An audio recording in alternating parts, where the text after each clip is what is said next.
Imagina esta escena. Eres millonario, hijo de una de las familias más ricas del mundo, los Rockefeller. Decides entrar en contacto con una tribu de caníbales, confiado en que nada saldrá mal. Nunca vuelves a aparecer. Tu familia gasta millones buscándote. Años pasan, hasta que de repente encuentran algo.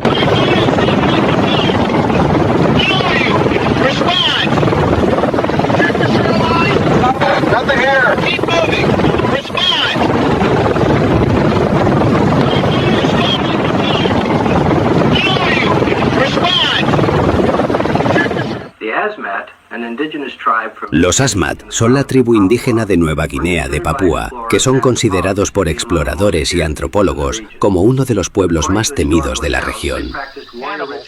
Se comían a los perdedores. Según relatos históricos, practicaban rituales guerreros ligados a sus creencias espirituales. En esos rituales se decía que castigaban a quienes ofendían a sus dioses, en especial a Raxel, una deidad asociada a la guerra y la venganza.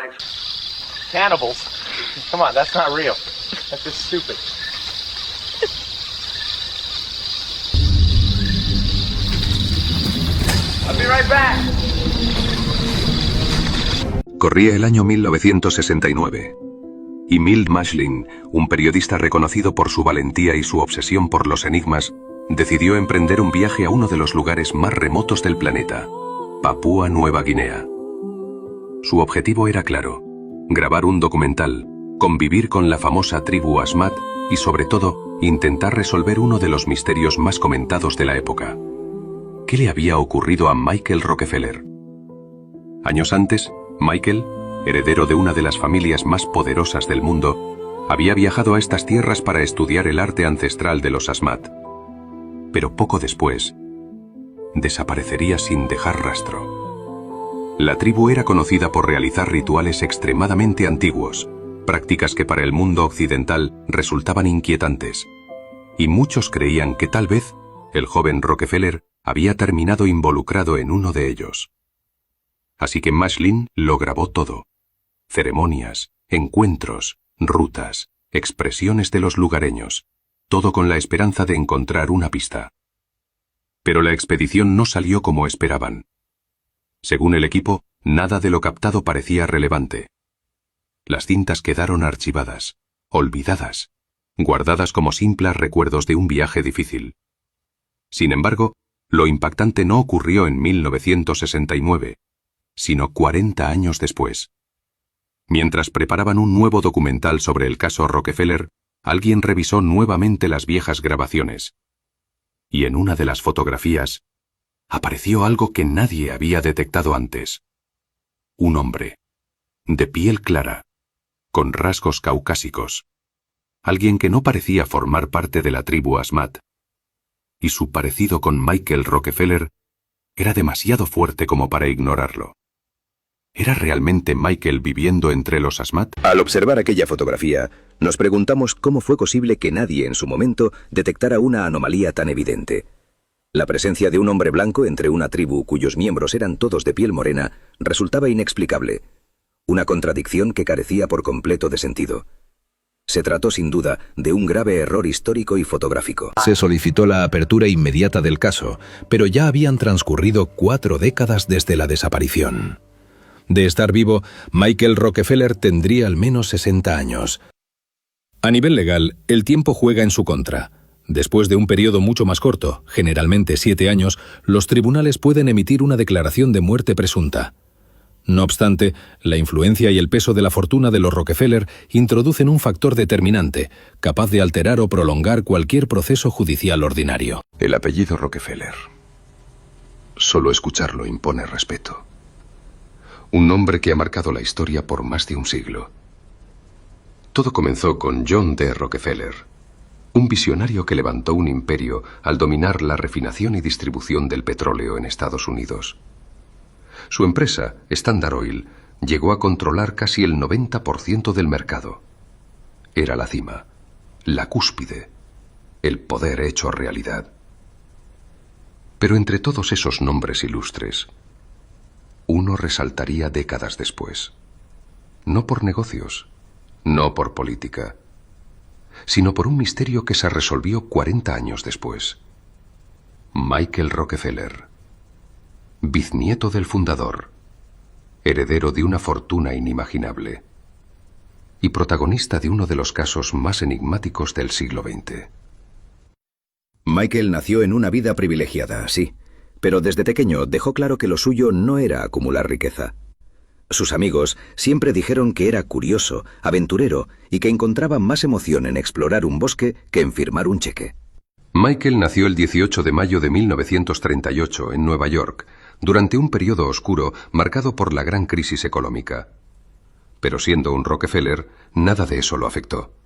Creció rodeado de lujos en la mansión Kykewit, un palacio de 40 habitaciones en el condado de Westchester. Recibió la mejor educación, destacó en física e historia y fue considerado uno de los estudiantes más brillantes de su generación. Su padre, Nelson Rockefeller, era ya una figura política ascendente. Años después sería gobernador de Nueva York y vicepresidente de los Estados Unidos. En esa familia se esperaba que cada hijo se convirtiera en líder.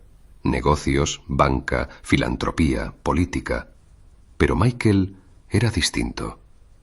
Mientras todos hablaban de economía, él hablaba de culturas antiguas.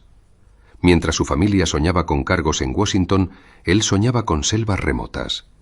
Aún así, quiso cumplir con las expectativas familiares y estudió arqueología y economía en Harvard, graduándose a los 21 años como valedictorian, el mayor honor académico. Tenía 16 años cuando lo vi por primera vez, en el día de su graduación. Nelson Rockefeller, su padre, estaba orgulloso. Michael se graduaba primero de su clase. Era brillante. Pero al regresar, rechazó lo obvio. No quiso la oficina, ni el futuro escrito. Solo pidió un mapa, una cámara y una mochila. No éramos amigos, solo conocidos, pero aún recuerdo su rebeldía, esa llama que lo llevaría lejos de todo lo previsible. Michael trabajó brevemente en una estación de gasolina como parte del sistema educativo de su familia, quienes creían que debían empezar desde abajo. Incluso pasó 6 meses enlistado, algo que pocos esperaban de un heredero Rockefeller. Pero su pasión era otra, la antropología. En 1957, Nelson fundó el Museum of Primitive Art, y fue allí donde Michael vio su oportunidad. Comenzó a viajar por Estados Unidos documentando comunidades nativas, y pronto quiso ir más lejos. Viajes, fotografías, notas, objetos culturales que enviaba al museo de su padre. Su entusiasmo era tan grande que muchos especialistas han dicho que si hubiera nacido hoy, sería un creador de documentales viral, mostrando culturas remotas al mundo. En 1960, gracias a los poderosos contactos de su familia, Michael fue invitado a unirse a un proyecto del Museo Nacional de los Países Bajos en Nueva Guinea Occidental. Sería fotógrafo y técnico de sonido, y conocería una de las comunidades más intrigantes del planeta, los Asmat. Una cultura de tradición oral, ceremonias complejas y rituales ancestrales que fascinaban a los antropólogos.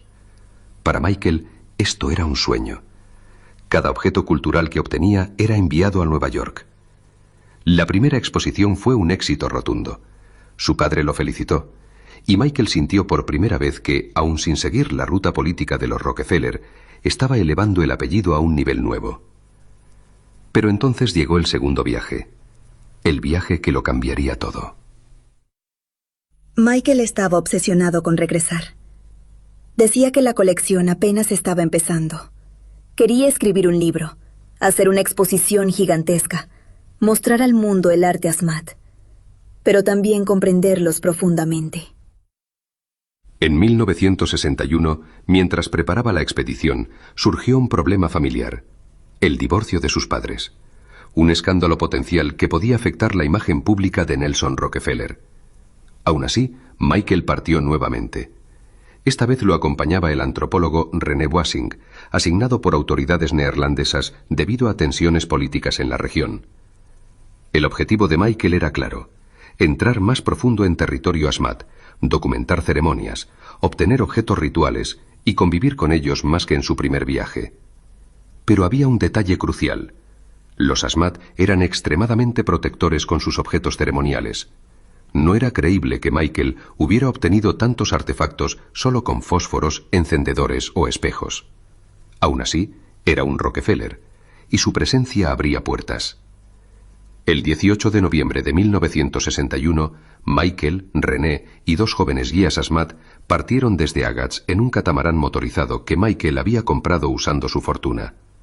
Pero el clima jugó en su contra. Lluvias intensas habían desbordado ríos y pantanos, y la única ruta rápida era cruzar parte del mar de Arafura. El mar se encontraba agitado. Michael y su equipo tenían que ir de Agats a Ats, ya que ahí debían reabastecerse de provisiones. Sin embargo, llegar allí resultó mucho más difícil de lo previsto, debido a las intensas lluvias que habían caído los días anteriores. Varios lagos se habían desbordado, creando extensas zonas pantanosas y ríos crecidos que obstaculizaban la ruta terrestre. Por esta razón, decidieron tomar un atajo, navegar por el mar de Arafura. Pero ese día, las cosas no salieron como lo habían planeado. En la zona donde el mar de Arafura se conecta con el río Eilanden, o río de las islas, se formaron olas inusualmente grandes. Una de ellas alcanzó la embarcación, entrando en el motor y dejándolo inservible al instante. Lo peor ocurrió cuando una ola de casi 4 metros golpeó el costado de la lancha. El impacto fue brutal. La embarcación se ladeó peligrosamente y se hundió casi hasta la mitad, quedando a merced de las corrientes y con la tripulación en una situación crítica. Olas enormes golpeaban la embarcación. Una de ellas, de casi 4 metros, dañó el motor y volcó una parte del catamarán. La embarcación quedó flotando, pero inestable. Los guías nativos saltaron al agua para buscar ayuda. Michael y René no se arriesgaron. La distancia a la orilla era de casi 1 kilómetro. Años después, varios residentes locales aseguraron que Michael se negó a abandonar la embarcación porque llevaba artefactos culturales que había recolectado durante meses. No quería que se perdieran. Pasaron 2 días, sin comida, sin agua, agotados y aferrados a los restos del catamarán. Y con cada hora, la embarcación se alejaba más y más, hasta quedar casi a 18 kilómetros de la costa. Michael era un nadador experimentado, René no. Pero Michael sabía que la ayuda quizá no llegaría, así que tomó 2 salvavidas, un bidón vacío que flotaba, y los unió usando su propio sor como cuerda improvisada. Era su única oportunidad. Saltó al mar y comenzó a nadar. Pocas horas después, la ayuda finalmente llegó. Los guías habían caminado más de un día completo hasta encontrar policías. La cadena de comunicaciones se activó. Consulado, autoridades locales, gobierno y la familia Rockefeller. Un helicóptero encontró a René Bassin. Lo rescataron de inmediato. René trató de convencerlo. Michael, no seas imprudente. Tú no eres cualquiera, eres un Rockefeller. Alguien ya debe estar buscándonos. Esperemos aquí. Pero Michael, con esa determinación que lo caracterizaba, no lo escuchó. Estaba convencido de que los guías ASMAT no regresarían. René, aguanta, yo voy por ayuda, le dijo, y antes de que su compañero pudiera protestar otra vez, Michael ya se había lanzado a las aguas. Cuando le preguntaron dónde estaba Michael, René respondió que no lo sabía, que pensó que él había sido rescatado primero. Durante días se revisó cada metro del mar, ríos y pantanos, sin señales, ni ropa, ni objetos, nada. La búsqueda para encontrar a Michael Rockefeller fue una de las más impresionantes del siglo. Se desplegaron 4 aviones, recursos militares y un operativo internacional que muchos calificaron como el rescate más grande de la época. Y hay que entender el contexto. Esto ocurría en 1961, el mismo año de tensión geopolítica por la crisis de los misiles en Cuba. Aún así, los Rockefeller demostraron el alcance de su poder. Controlaban cerca del 90% del combustible que circulaba en Estados Unidos, lo que les daba una influencia sin precedentes. Para esa familia, el dinero nunca fue un límite, sino una herramienta. Pero ni con todo ese poder, no encontraban a Michael.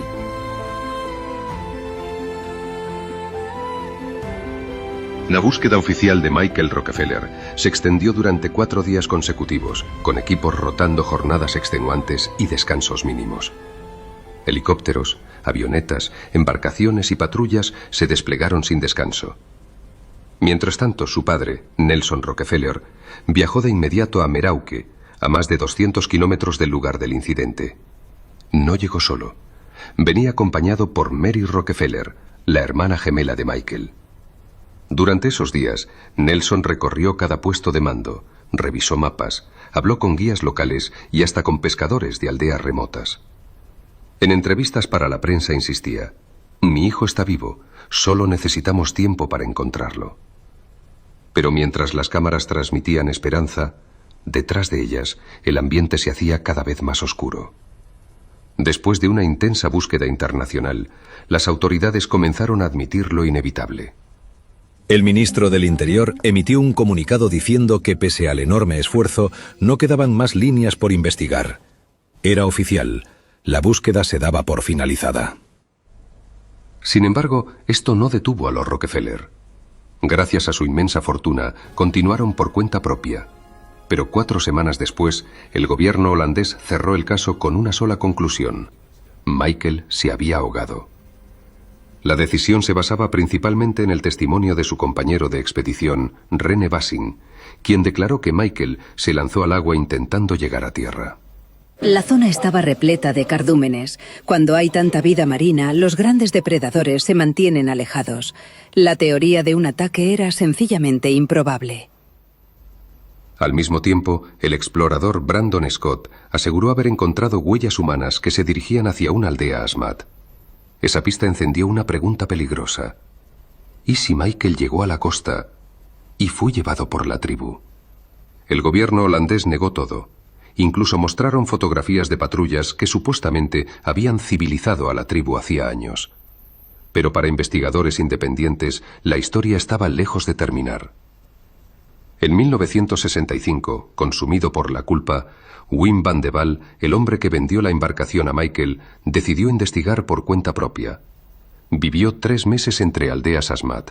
Se infiltró, escuchó, registró, hasta que ganó la confianza de varios miembros de las comunidades Otsjaneb y Omadesep. Van de Waal escuchó relatos de un hombre de piel clara, usando un short diminuto y unas gafas extrañas. Algunos miembros de la aldea creyeron que no era humano, sino un espíritu salido del agua. Según esos testimonios, la tribu, aterrorizada por las creencias, habría tomado una decisión extrema como parte de un rito de equilibrio espiritual. En 1958, una patrulla militar holandesa, carente de conocimiento etnográfico, confundió un ritual de recepción Asmat con una emboscada hostil.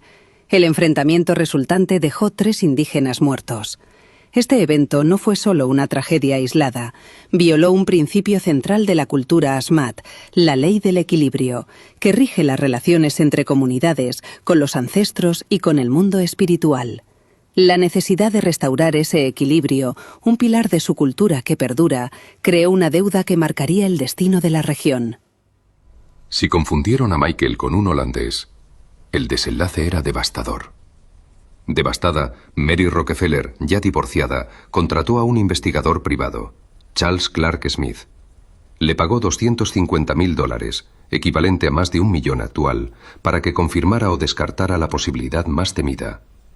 Smith regresó con 3 cráneos, asegurando que correspondían a 3 hombres occidentales utilizados en rituales.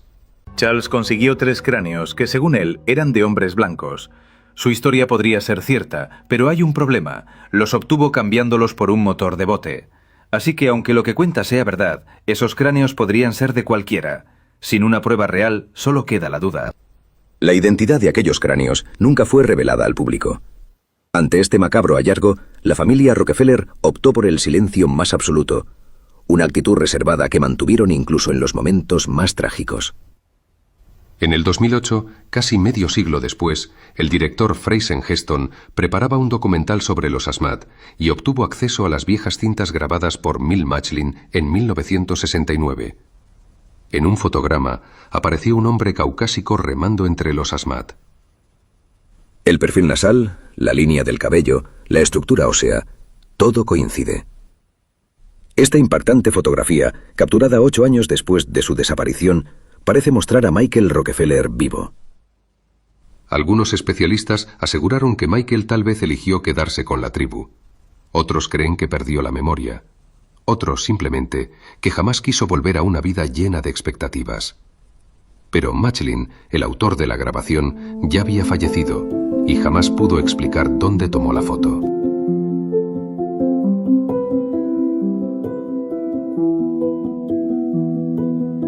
En el 2012, el periodista Carl Hoffman viajó hasta el corazón de Asmat, vivió con la tribu y publicó el libro que hoy es la versión más aceptada, Savage Harvest. Su investigación, basada en años de trabajo y testimonios de ancianos, pinta un cuadro trágico y ritual. Semanas antes de la desaparición de Michael, un importante jefe de la aldea Otskanep fue abatido por la policía colonial holandesa. La tribu, sumida en la furia y el duelo, seguía un antiguo ciclo de venganza. Hoffman concluye que Michael logró llegar a la costa, justo a territorio Otskanep. Para ellos, este joven blanco y rubio no era un náufrago, era un espíritu enviado, o quizá la reencarnación del jefe asesinado. Según los testigos, un hombre blanco llegó nadando hasta la canoa de los Otskanep. Agotado y mudo, lo subieron a bordo. Sin embargo, al creer que era el espíritu atormentado de su jefe fallecido, lo mataron para realizar el ritual que en su tradición le daría paz. Una muerte trágica por un fatal malentendido cultural. En un acto de venganza ritual, fue lanceado. Siguiendo la costumbre Asmat, su cuerpo fue canibalizado, sus huesos repartidos. No hubo un cadáver que recuperar. La prueba final llegó de boca de ancianos que confesaron su participación, e incluso de uno que afirmó guardar sus huesos como trofeo. Lo más probable, con toda la evidencia recopilada, es que la tribu terminara con su vida en ese ritual. Es la cruel paradoja final. Toda la fortuna, todo el poder del apellido Rockefeller, no pudo comprar la verdad, ni rescatar su cuerpo de una tradición milenaria que no entendía de millonarios. A veces, ni todo el dinero del mundo puede salvarte de un error de lugar y tiempo. Esta es la lección más dura del caso Rockefeller. Frente a culturas ancestrales y a los designios del destino, el poder humano tiene un límite. Su desaparición no fue solo una tragedia familiar, sino un encuentro brutal entre dos mundos que nunca llegaron a comprenderse. Ni todo el dinero del mundo pudo comprar la verdad absoluta. A veces, los secretos más profundos quedan enterrados donde nadie puede recuperarlos. Hoy, más de 60 años después, el paradero exacto de Michael Rockefeller sigue envuelto en sombras. Quizás terminó su vida en manos de una tradición ancestral. Quizás eligió desaparecer. O tal vez, simplemente, la verdad quedó atrapada entre dos mundos que jamás se comprendieron. Lo cierto es que ni el poder, ni la fama, ni la riqueza pudieron cambiar el destino del joven que solo buscaba arte y terminó convirtiéndose en uno de los misterios más inquietantes del siglo XX. Si te gustan los casos reales, los enigmas y las historias que siguen sin respuesta, suscríbete a esta comunidad de crímenes imperfectos. Cada semana, un nuevo caso que te dejará pensando mucho después de que el vídeo termine. Hoy en 2025, la tribu Asmat ha abandonado hace décadas sus antiguas prácticas rituales, incluyendo el canibalismo. La gran mayoría de la comunidad se ha convertido al cristianismo y ahora profesa su fe en Dios.